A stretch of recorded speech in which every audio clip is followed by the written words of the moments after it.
to do, as Prof. Bates was explaining, it allows them to have bursaries for the best students so they can handpick and elevate the quality of their faculty, their students. And also it allows them to bring in the best possible faculty that they can. And so you can imagine there were periods in the last 20 years or so when the school didn't have the resources to import faculty, and in my view, the school languished in that period. So that endowment fund is very important. Just as a personal example, our son went to Columbia and he did a 5-year PhD there. It did not cost him 1 penny. The university paid all his fees, all his accommodation for 5 years. They're going to be pretty financially strong to do that sort of thing. He was the beneficiary of that, as were thousands of kids from all over the world. They got the best and brightest. I was talking to Prof. Bates. At present, in the business school, and that's across MBA and across the MPhil and the PhD, only 5% of the students are on partial bursaries. The rest are paying, they have to pay their way through the university. So, can you imagine if they had the free choice, so that maybe half the students were the best and brightest? I mean, when I think about it, who should they have in the school? A young kid who's fought his way through the townships and can't afford to get an MBA, or the son of a tenderpreneur, or the son of a parliamentarian who can afford to go on there. So I think there's a great need for this kind of endowment fund. And once again, also the teachers. The school should be able to recruit the top teachers, and they shouldn't be hampered by financial constraints. And now they're going to go into it, £11.50, as we were saying. You know, how can you pay? You can't, if you want peanuts. If you want monkeys, you're going to pay peanuts. Who said that? That man there. Okay. So to date, sadly, the alumni have contributed the princely sum. That's the alumni of 48 classes have contributed to the school the princely sum of 500,000 rand, $50,000. And as Prof said the other night, we need to do more with the alumni. So the idea of the alumni challenge is for our class to raise an amount. Okay, and that's what we're going to do. We're going to raise an amount and put it out as a challenge to all those other 48 classes, particularly the later years, and say to them, this is the number that we've put up, and challenge those classes to go and better that number. And if we are able to do that, and we are going to do that, the intent is to try and raise at least 100 million between now and the time of the 50th anniversary of the school, which is in 2 years' time. So that's the short-term target. Obviously, one would want to build an endowment of at least 500 million to make it really worthwhile for the school, and that would make the school really strong and allow it to do some of the wonderful visionary things that Walter was talking about the other night. So we're guessing and estimating that if each class, from the first 20 years, was to each give 10 to 20 million, we could well exceed the 100 million target. It's quite a low target. Pete's been saying to me, push the target up, push the target up. And maybe 100 million is a very small target, but it's a hell of a jump from 500,000. So tonight it gives me therefore much pleasure to be able to say that already from pledges from class members, and we haven't even started with the fundraising process, we're able to say that tonight we already have pledges for 8.1 million, which is a good start, I would say. And we anticipate further pledges from the class that will get us well past the 10 million mark. And we need to put that number up. We're not going public with this endowment fund. We first want to get our number out, and then we're going to do a proper coordinated campaign to all the different classes. I think it's a great idea, and I think if we use the power of those early classes we could raise the kind of endowment that you need to make the school even stronger and more powerful, and bring through the school these young kids who had no chance, who could never afford an MBA, could never be on an MPhil or a PhD program. And I think through the school we could build some really great leaders in South Africa to emerge from the business school. So I think it's, of all the projects, I think it's the right one for us to pursue. And so we have already enough money to staff the fund. We can get going with employing people to start doing some of the fundraising. We can do the marketing. So we're on the road. So I think it's really exciting, and I hope that this will be a snowball to other classes, and we'll reach a really big number. So the GSB school that we all benefited from will become stronger, more powerful. We'll have the best talent in the school. We'll have the best teachers around, and maybe you'll get a triple crown already. We'll get you another crown. Okay. So that's all I wanted to say now, and I'd like to now propose a toast to the class of '69, to that memorable, wonderful, enjoyable, life-changing class that we were all in, hard to believe, 45 years ago. To the class of '69. If you could rise, drink a toast to the class of '69.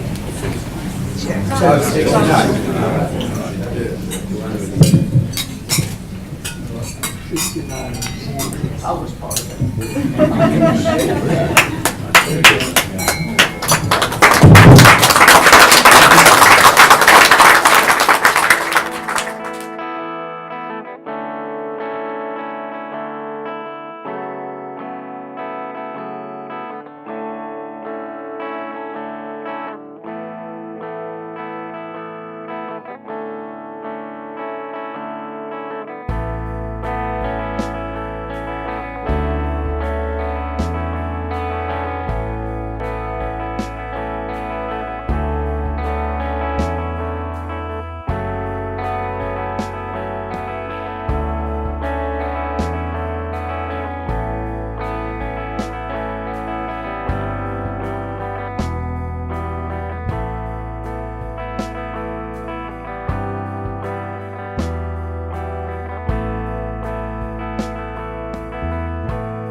Professor, Bob, look around you. These are no longer the callow youths of yore. These are beautiful women, but the men are showing the scar tissue of many years of battles, of fighting, of many things. These are mature gentlemen that you are looking at. It is absolutely fantastic today to have you here with us, because not only are you a remarkable individual, but you are something extra. Every one of us, I believe, admits to a father. But you are something else again. You're an individual that I think made a difference to almost everyone inside this room. a truly seminal individual. A little crazy, this is true.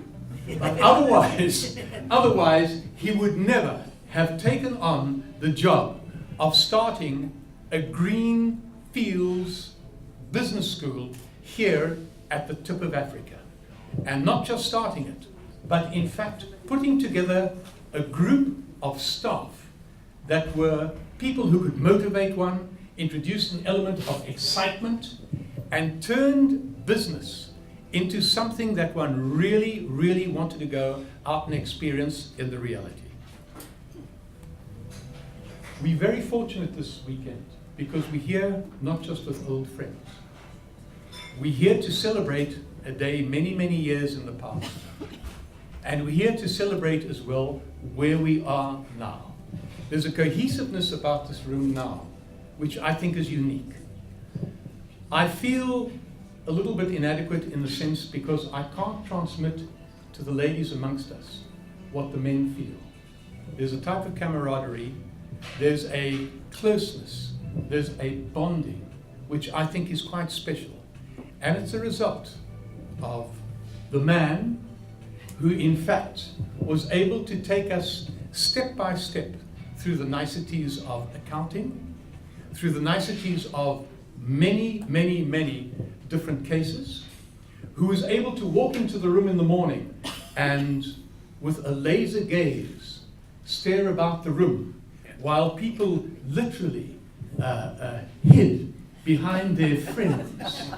And they knew that that day the dart would be thrown and it could land on their desk. And they would have to get up and make a presentation. It was terrifying. And having experienced that a number of times, people were in fact battle hardened for anything. They were living in the toughest town on the toughest continent. But after that, in fact, nothing could scare them. Oh, my apologies. You can see what age has done. You know, they say that when they send someone down to earth for existence, they in fact have a checklist which has boxes. And it's quite clear that when Bob Boland was sent down to earth, whoever was checking the boxes was distracted because he checked all of them, including the one that said, don't think inside the box, think outside the box. And this is something that I think he brought through to us in an extremely material manner. We've all met special people during our lives. And I remember once upon a time when we used to go along to the dentist and read the Reader's Digest. They used to have a number of pretty standard articles in there. I'm your liver, I am your heart, and the most important people we ever met. And this is the candidate that we have today. And I believe he sweeps all others absolutely before him.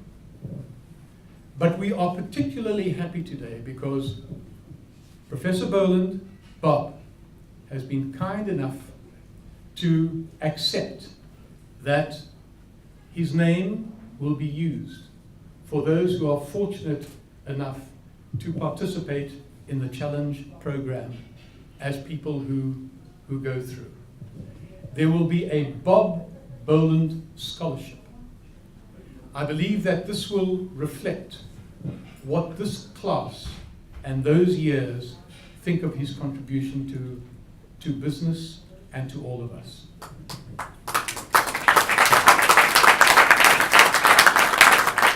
Bob, we'd also like to present you with a little present. And this very small present is a facsimile of the pen that was used to tick those many boxes that in fact were ticked before you arrived before us. To Bob Boland.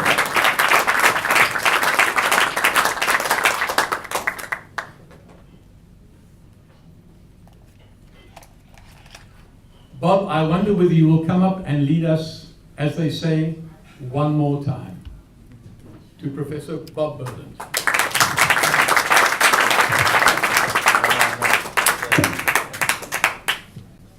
I am highly embarrassed by this wonderful audience and this great director of GSB who has made it the first school in Africa. I cannot tell you how much I feel that you are part of my family, that you are my sons, and I'm very, very impressed with the tremendous progress you have made, especially since I've left.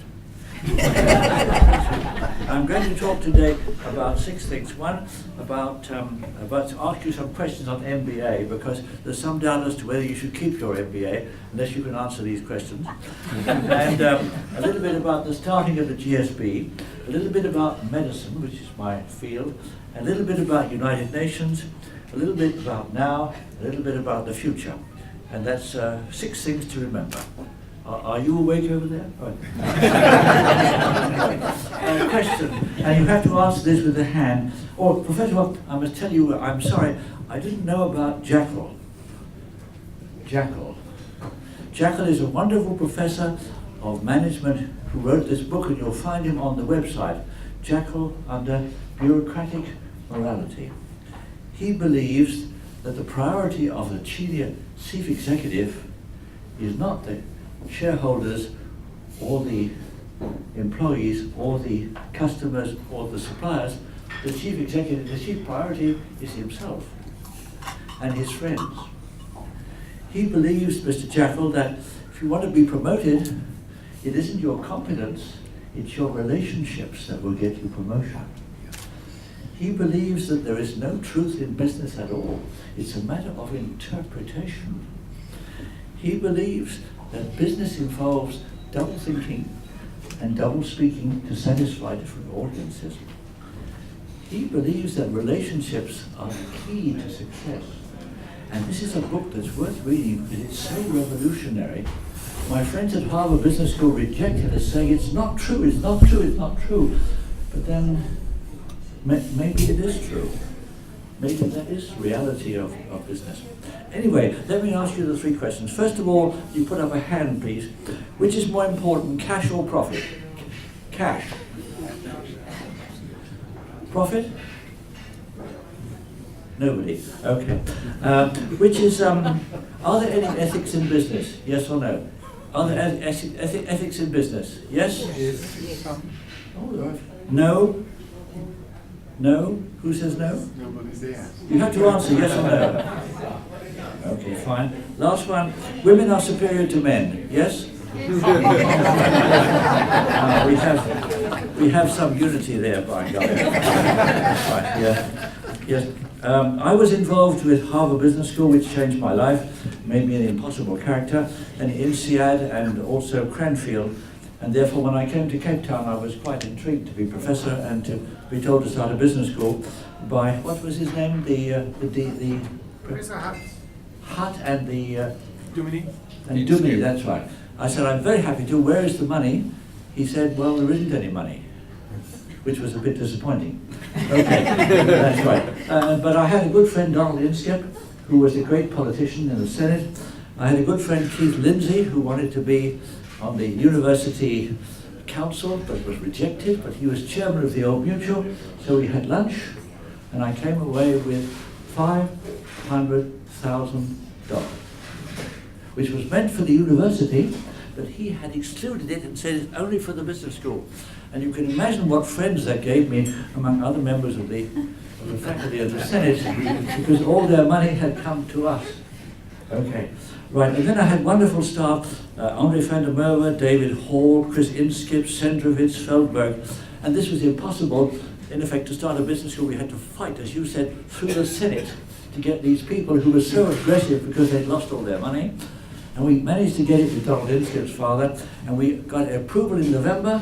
Then we had a friend called Bill Marshall Smith. You may not remember him. He was a great total oil executive. He knew everybody in Southern Africa, and we toured Southern Africa to find candidates. And by golly, from November until December, we found 40 people, mostly Jewish as a matter of fact. I don't know why, but anyway, 40 people, and we started on the 1st of February, an impossible thing to start the business school. And then from there it developed into an exciting experience, which you probably know as in '69, with executive programs and all sorts of things like that.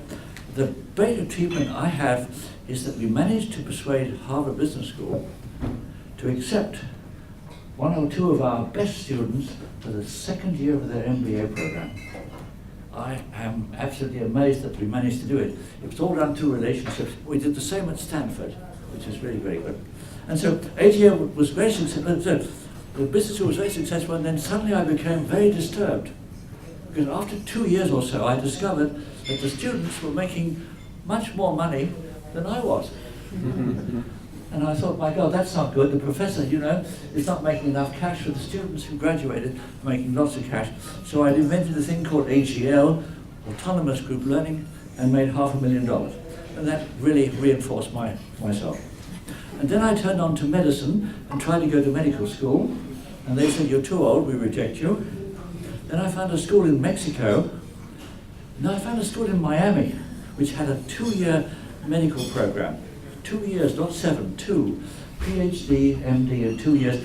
And I applied and they said, well, you are more of an accountant than a scientist, so we can't accept you. But there's a school in Mexico, and I was accepted in Mexico for a 2-year medical program. Can you imagine? Medical doctor in 2 years. So I asked my dear partner in those days if she would come too. She said yes. And they said, no, she's too young. We can't accept her, even though she has a PhD and is brilliant. What do you do in that situation when it won't accept you? What do you do? I send them a check for $2,000 for their library. And do you know they changed their minds and they accepted it? I don't know how it could happen, but there you are. That's right. There you are. And then we qualified in medicine, and we had to get a year to work in America, and I had no visa. And the consul in El Paso in Texas was next to Mexico, said, but I can't give you a visa. I mean, you haven't really got the background. But you were a professor. Couldn't you get some people to give me some data that you were a sort of an outstanding international professor? And we've never done it in Texas before, but maybe we could get you a green card. So I wrote to all the people that I had used to come to the business school over the years, from Harvard, from Stanford, and different places, and they gave me a great stack of letters, and by golly, I had my visa for the United States to practice medicine. And then what about my partner? And the man said, I'm sorry, I'm afraid we can't give her a green card because you're not married. So what did we do? We went along the road, we got married, we came back, and he said, there's your green card. Within 2 months, that's right. And this was our experience in medicine, and we even did it in Kaohsiung in Thailand, which is very tough. Because you see, I'd got sort of tired of business, and I wanted, like some other friends, I wanted to do something on a human basis to help people.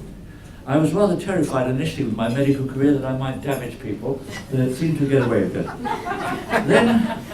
Then my next program was, why not do public health? So I went to Johns Hopkins and did public health. And then why not come with the UN? So I had a nice letter from the Johns Hopkins president saying that Dr. Bowden should really work for the UN. And I was interviewed in the World Health Organization, and what did they say? You're rather more of an accountant than a doctor, they said. You know, and we don't think we can accept you. So I walked across the road, this is a true story, to the International Labour Office, part of the UN. I went to the management department, and who did I see sitting right in front of me but an old student of mine from INSEAD, from the MBA program at INSEAD. What are you doing here, Professor? Looking for a job, I said. Come in, he said. Relationships, you see, seem to be the answer to achieving results. And within 2 months, I was working for the ILO. In that time, too, I had to change my nationality, because they said, we can only employ you if you're American and you've got a UK passport, but you lived in America. But somehow or other, with appropriate contacts, I became American, and I began to work for ILO, and I worked for them for about 4 years in 40 countries around the world. And in working for the UN, you begin to realize management is a different thing. When someone's given $1 million to a project, they ask for an evaluation, but they know what they want to hear. And if the evaluation that you give is it was a failure, they don't want to know. They don't want to know. I did one in China. This was a project to provide cows for people in China in order that they would all have milk. Not for the children, of course, for the old people. And they had their priorities right, you see. Yeah. And when I was on this committee for evaluation, it was absolutely unacceptable that they were going to give half the contribution of the project. All they gave were the cows. But nobody wanted to know. Nobody wanted to know. Because, you see, with due respect, with NGO projects, evaluations are very doubtful because the funder and the manager and the country concerned don't want to report a failure. They want to report the success of their thing from every point of view.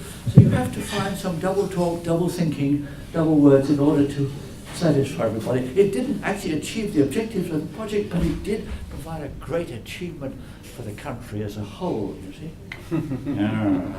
And I went to, for example, Addis Ababa, and they said, Bob, when the ILO will accept any project you want to put to us, we'll give you full permission, but we want to have the vehicles when the project's over. True story. What we really need is vehicles. Funders don't want to provide vehicles, but we'll take a project and we'll in effect do that. Okay, so these were the things I've done, and then I retired and did lots of other things. One of my things is hypnosis. Very interesting subject, and I got a book written by experts, and I tried to convince the World Health Organization, but they wouldn't be believed. Of course, it's a very simple project, you know, you just have to relax yourself and let the left arm and the right arm relax and feel very gently at ease, and then close the eyes gently and think up towards the top of your head. And before you know where you are, you're in another world and you're in control. And it's good for pain and it's good for all sorts of things, but that was one of my things. Another one that I had was corruption, but I've been educated over dinner time that what I had hoped for corruption, it was really an illusion. Yeah.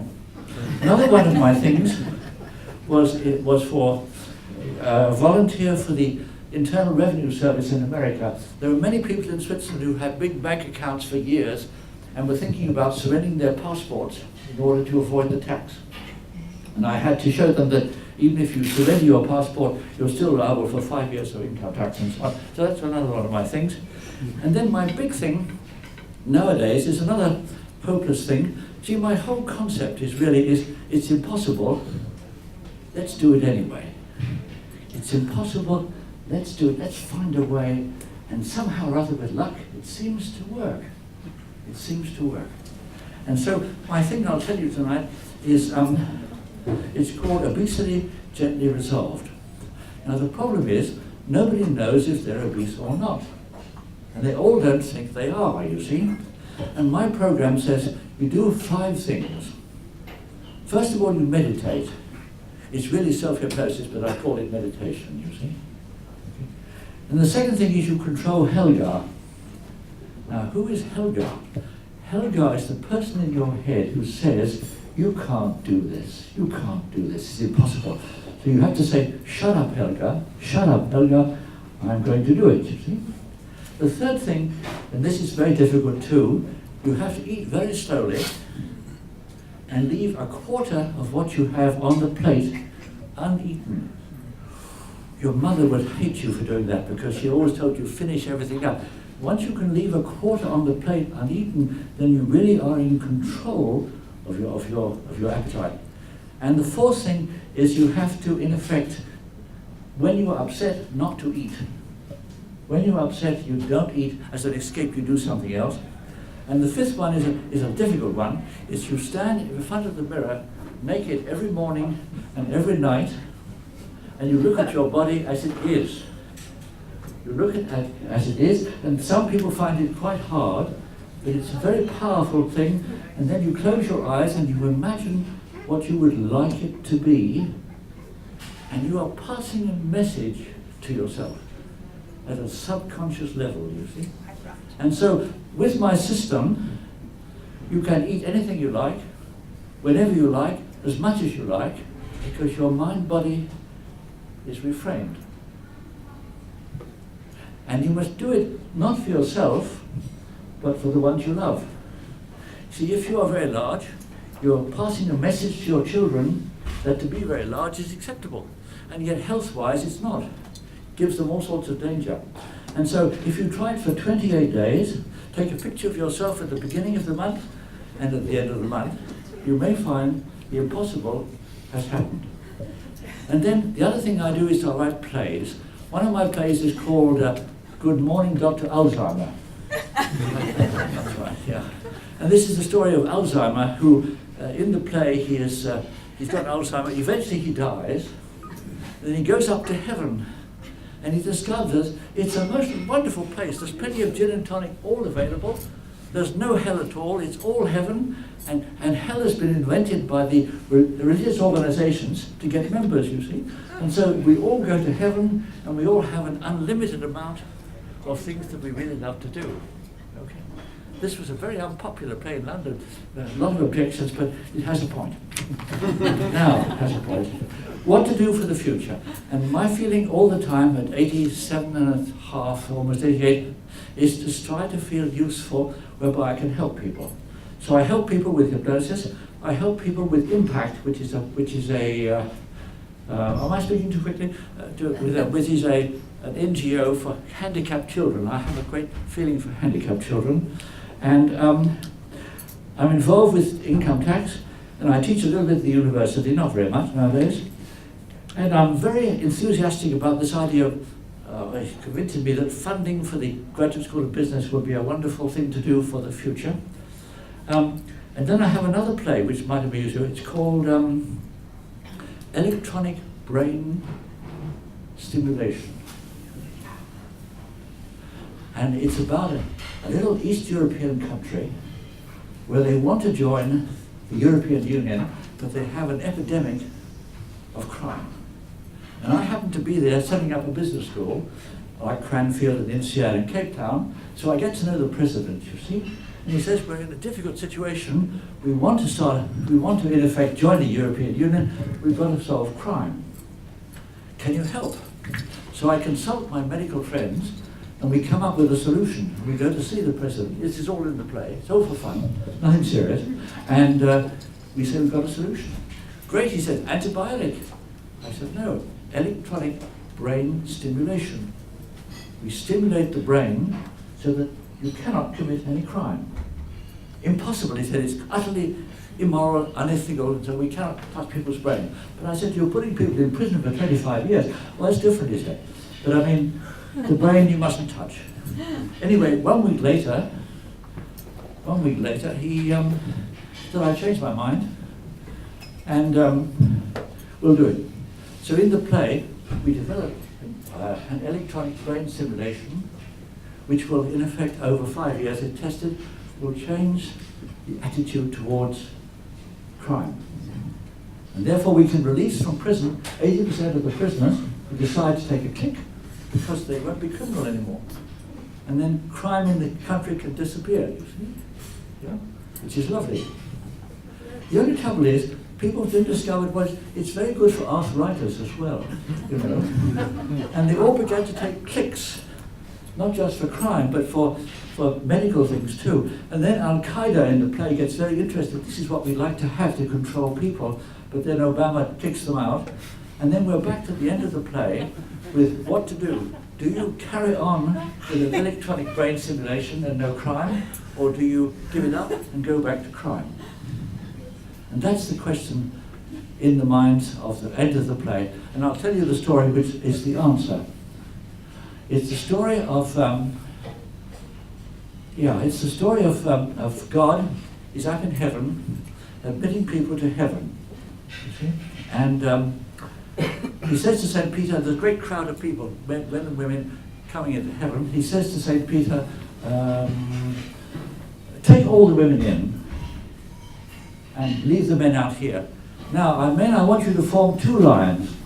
One line of men that are dominated by women, and one line that dominate the women. This took some time because the first line was full of people, and in the second line there was only one man. So God was incredibly furious. He said, but you have disobeyed all my instructions. All the disciples were male, and here you've let yourself be taken over. And there's only one man that's brave enough to do what I wanted him to do. Now tell me, man, he said, how did you do it? And the man replied, well, actually, I don't know, because my wife told me to say it.